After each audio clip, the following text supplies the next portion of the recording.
오늘 함께 보도록 하겠습니다. 마가복음 오늘 9장 38절에서 50절 말씀이에요. 내일 보면 머리가 좀 그렇죠 갑자기. 괜찮아요. 뭐 누가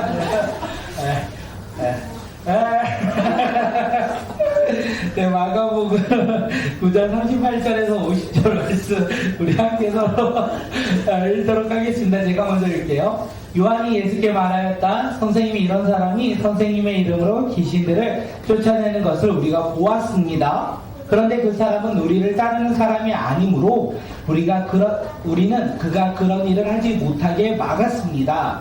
그러나 예수께서는 이렇게 말씀하셨다. 막지 말아라. 내 이름으로 기적을 행하고 나서 쉬이 나를 욕할 사람은 아무도 없기 때문이다. 우리를 반대하지 않는 사람은 우리를 지지하는 사람이다. 내가 진정으로 너희에게 말한다. 너희가 그리스도의 사람이라고 해서 너희에게 물 한 잔이라도 주는 사람은 절대로 자기가 받은 상을 주지 않을 것이다. 또 나를 믿는 이 작은 사람들 가운데서 하나라도 재짓게 하는 사람은 차라리 그 목에 큰 맷돌을 달고 바다에 빠지는 편이 낫다.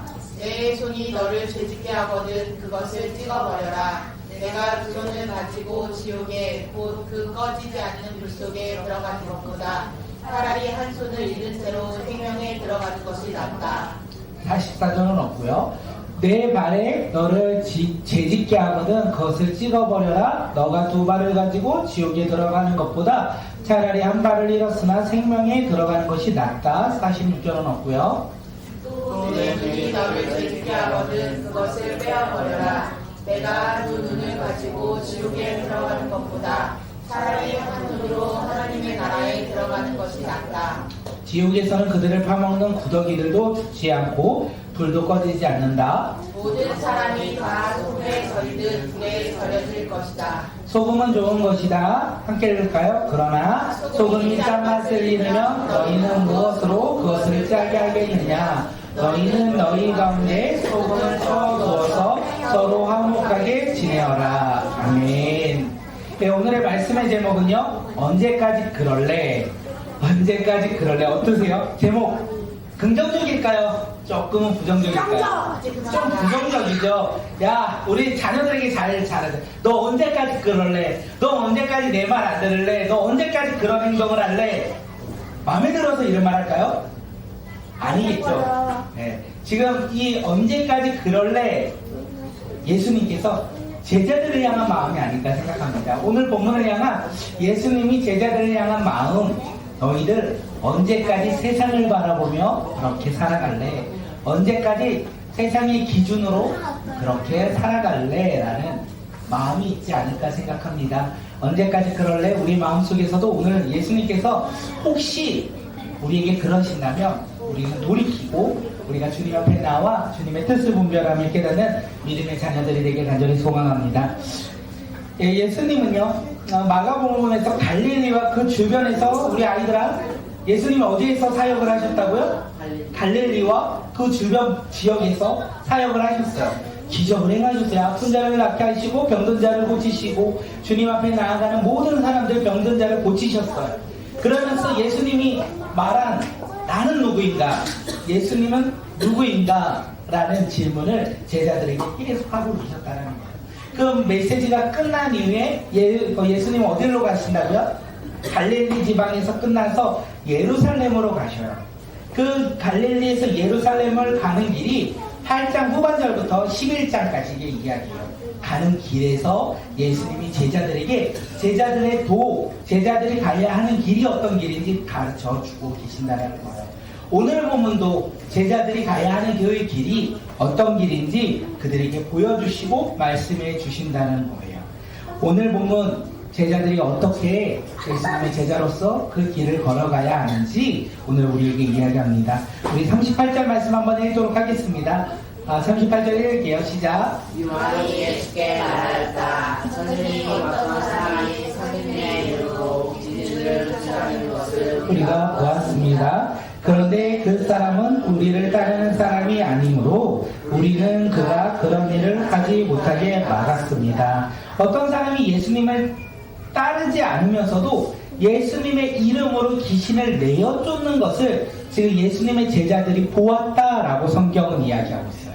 예수님의 제자들이 보았어요. 귀신을 내어 쫓는 그 역사를 보았어요. 그리고 그들이 어떻게 합니까?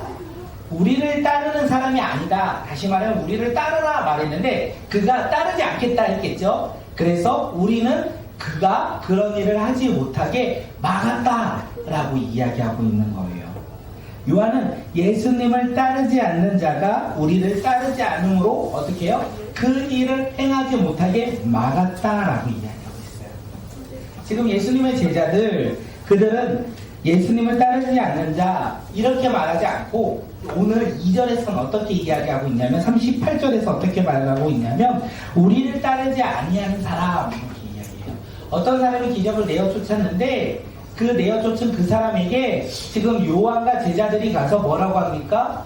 예수님을 따르라 이렇게 말한 것이 아니라 우리를 따르라 이렇게 말하고 있는 거예요. 우리를 따르라. 다시 말해서 예수님은요 계속 반복적으로 제자들이 가야 할 길, 겸손의 길을 말씀하셨지만 지금 제자들은 겸손한 사람이 아니라 어떤 사람이라고요? 누리는 사람이 되었다는 거예요. 예수님의 제자로서 그들은 섬김을 받는 사람으로 자신들을 생각하고 있었다라는 것을 우리는 말씀을 통해 알 수 있습니다. 어쩌면 예수님의 제자들은 내가 예수님과 함께함으로 말미암아 벌써 특권층이 되었어요. 예수님의 놀라운 일들과 예수님의 놀라운 행하심으로 말미암아 예수님의 인기가 높아지면 높아질수록 예수님의 제자들은 어떻게 해요? 더욱더 높은 자리로 그들이 올라갔다라는 것을 우리는 알 수 있습니다.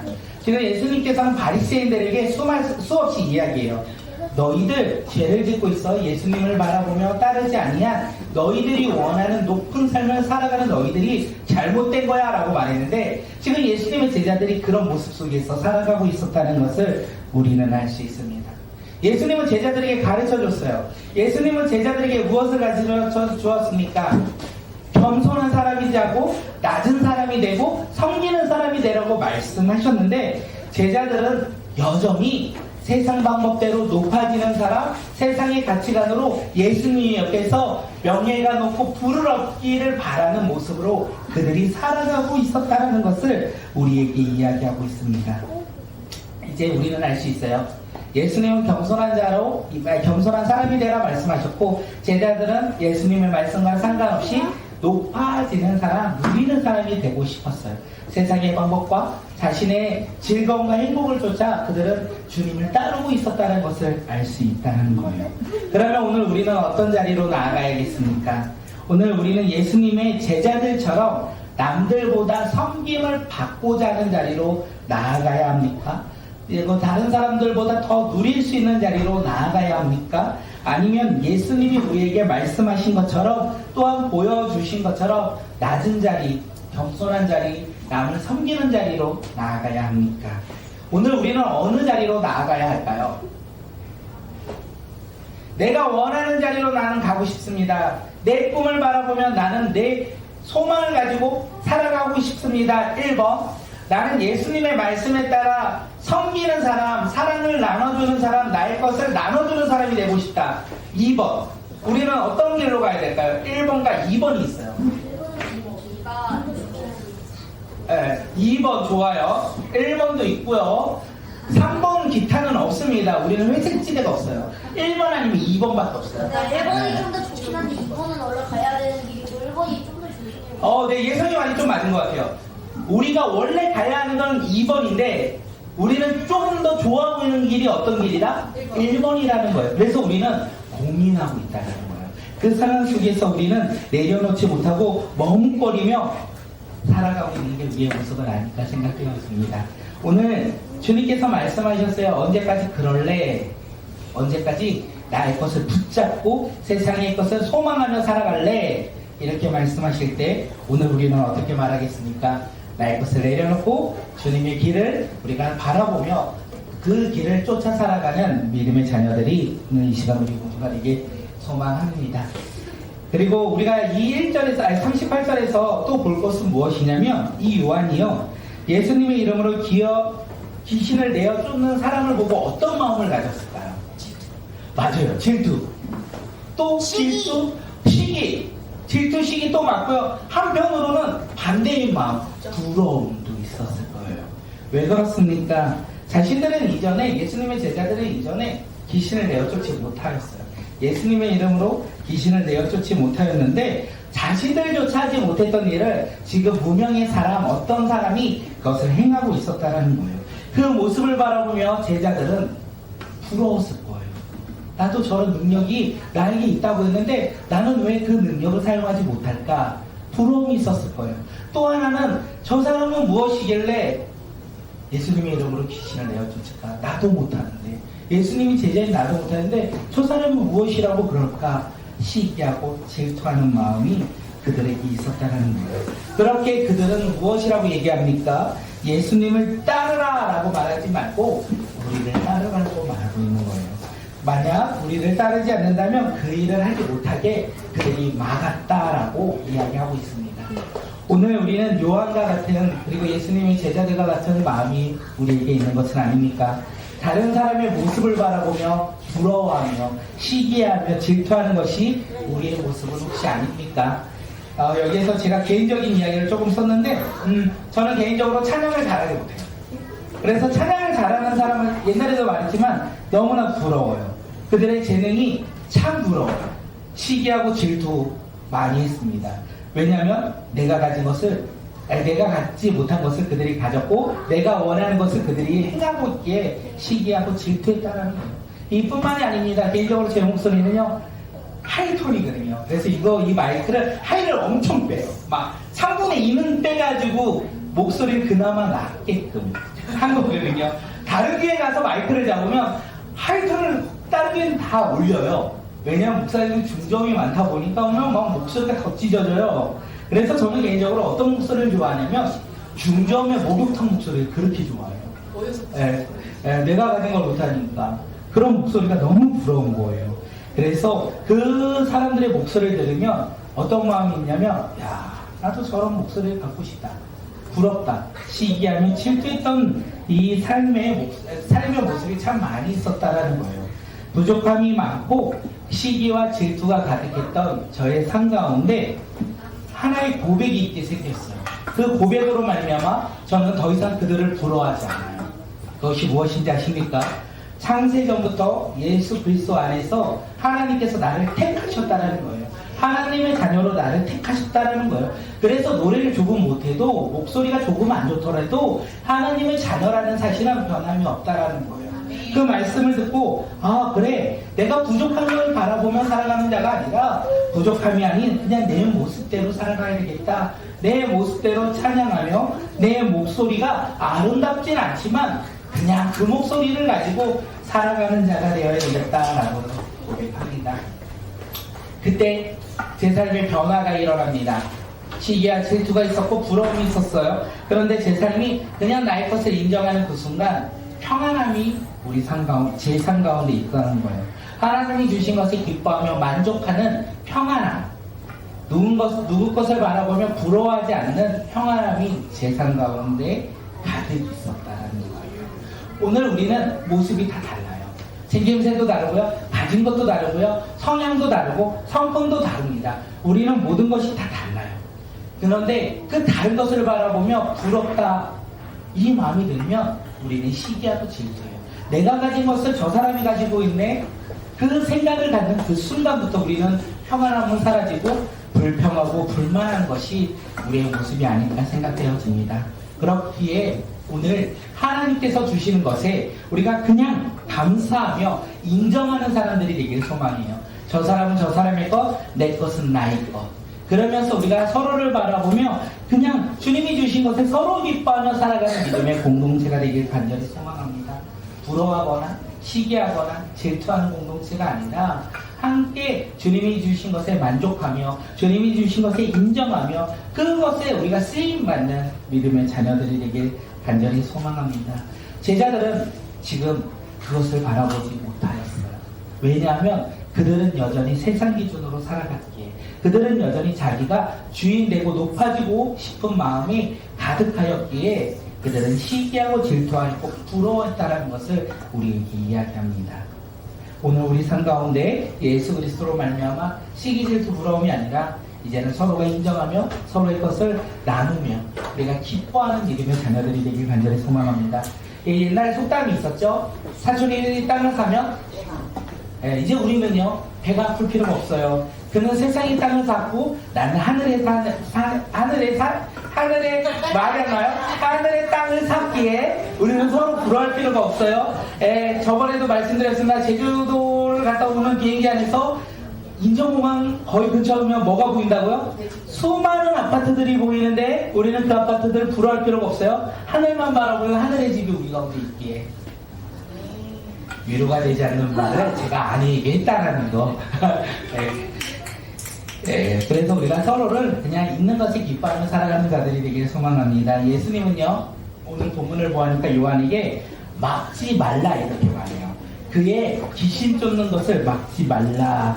우리를 반대하지 않는 자가 우리를 위하는 사람이다. 우리를 반대하지 않는 자가 우리를 위하는 사람이다. 이렇게 말씀하신 후에 너희가 그리스도의 사람이라고 해서 너희에게 물 한 잔이라도 주는 사람은 절대로 자기가 받을 상을 잃지 않을 것이다.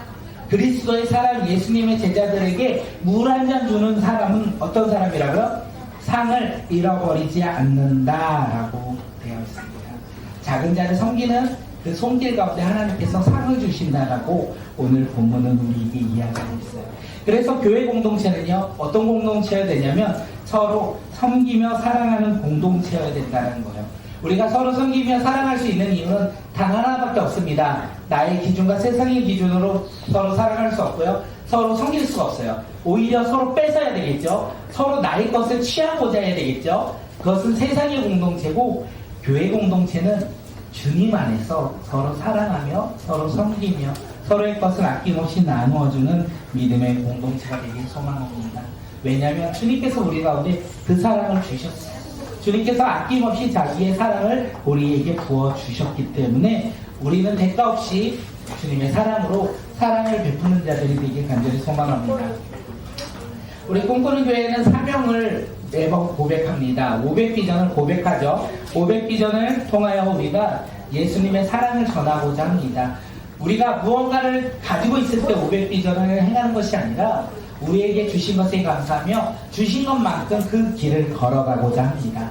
그래서 처음에는 교회를 개척한 후에 3군데를 설정해서 3군데를 후원했어요. 그래서 오늘 보니까 우리 교회가 후원하고 있는 데가 금액은 많지 않아도 14군데를 저희가 후원하고 있더라고요.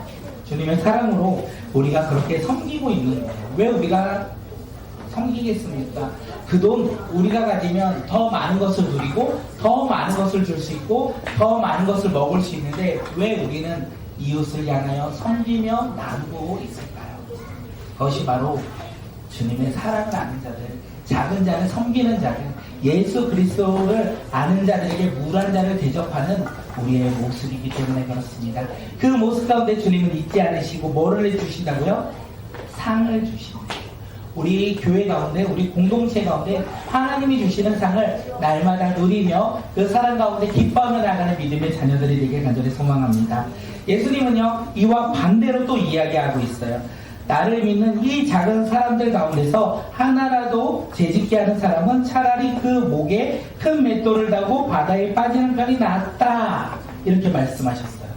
다시 말하면 작은 한 사람이 천하보다 귀하다라고 주님께서 말씀하신 거예요. 작은 한 사람이 천하보다 귀하기에 그 작은 한 사람이 공동체에 왔을 때 우리는 어떻게 해야 될까요? 세상 기준으로 그를 바라보고 세상 방법으로 그를 판단하고 살아가는 자들이 아니라 우리가 그를 예수님의 사랑으로 섬겨야 된다라고 주님께서는 우리에게 이야기합니다. 그것이 큰 은혜, 삶 가운데 우리가 누리는 것이 아닐까 생각합니다. 그러면서 예수님이 말씀하시죠. 손과 발과 눈이 죄를 짓게 한다면 그것을 제하여 버려라. 하나님 나라에 들어가는 것이 지옥불에 들어가는 것보다 낫다라고 하나님께서 말씀하셨어요. 내 눈이 죄를 짓는다면, 내 발이 죄를 짓는다면, 작은 자에게 내 다리가 죄를 짓는다면 그것을 잘라서 버리는 것이 하나님 나라에 들어가는 것보다, 지옥불에 가는 것보다 훨씬 더 낫다라고 이야기합니다. 그러면서 예수님께서는요, 제자들이 걸어가야 할 길에 마지막으로 50절에서 우리에게 이야기합니다. 50절 우리 함께 말씀 읽겠습니다. 시작. 소금은 좋은 것이다. 그러나 소금이 장마스리면 너희는 무엇으로 그것을 짜야 하겠느냐. 너희는 너희 가운데 소금을 쳐두어서 서로 화목하게 지내어라. 예수님의 제자들은 높아지는 자들이 아니라 낮아지는 자가 되어야 된다는 거예요. 예수님을 닮아 섬기는 자가 되어야 된다라고 이야기했어요. 그리고 예수님은 마지막으로 예수님의 제자들, 예수님을 믿는 믿음의 자녀들이 어떻게 살아가야 되냐면 소금처럼 살아가는 거예요. 소금은요, 음식의 재료로 쓰이죠. 그런데 놀라운 것은 소금은 녹아야지 짠맛이 낸다는 거. 녹지 않고 나는 그냥 그 모습 그대로 나는 유지하게 하면 소금의 맛을 잃어버린다는 거. 이것을 제자들에게 왜 말씀하셨을까요? 제자들도 희생해야 된다는 거예요. 녹아 사라져야 소금 맛을 내듯이 제자들도 다른 사람들 가운데 어떻게 희생하며 섬기며 나아갈 때 하나님께서 그들과 함께 하실 것이라고 말씀해 주신 거예요. 제자들이 걸어가야 할 길은 자기를 녹이며 이웃을 바라보며 주님의 사랑으로 섬기는 자가 예수님의 제자이다라고 예수님께서 제자들에게 말씀하셨습니다. 그런데도 여전히 제자들은요, 세상을 바라보며 살아갔고 세상 기준으로 그들은 살아가셨어요. 언제까지 그럴지라도 주님께서는 제자들에게 하나님의 나라를 가르쳤고 하나님의 나라를 바라볼 수 있도록 복음의 메시지를 그들에게 계속 가르쳐 주셨다는 거예요. 오늘 우리의 삶 가운데 예수님을 닮아 살아가는 믿음의 자녀들이 되길 소망합니다. 우리 삶 가운데 예수님을 닮아 소금처럼 나의 것을 내려놓고 섬기며 사랑하며 우리가 그렇게 믿음으로 살아가는 주님의 자녀들이 되기를 소망합니다. 그것이 바로 겸손한 사람의 모습이고 으뜸이 되는 자의 모습인 것 같아요. 우리는 으뜸이 되고자 할 때 어떻게 해요? 마지막에 낮은 자가 되었을 때 주님께서는 으뜸이 된다라고 말씀하셨어요. 우리 삶 가운데 으뜸이 되는 방법은 소금처럼 희생할 때 주님께서 우리 가운데 역사심으로 말미암아 우리는 높아지는 믿음의 자녀가 된다라는 것을 깨닫고 우리의 삶 속에서 세상을 바라보며 세상 기준으로 내가 원하는 대로 살아가는 자들이 아니라 하나님 말씀에 순종하며 살아가는 주님의 자녀들이 오늘 이 시간 우리 모두가 되게 기대하며 소망하며 또한 그 길이 우리의 길인 것을 깨닫게 간절히 소망합니다. 제자들은 알지 못해요. 오늘 우리도 이렇게 들었지만 또 그 마음을 다 알 수는 없을 것 같아요. 그래서 우리는 계속 그 말씀을 깨닫기 위해 하나님 앞에 나아가는 또한 하나님의 말씀의 길을 이루는 믿음의 자녀들이 되길 간절히 소망합니다.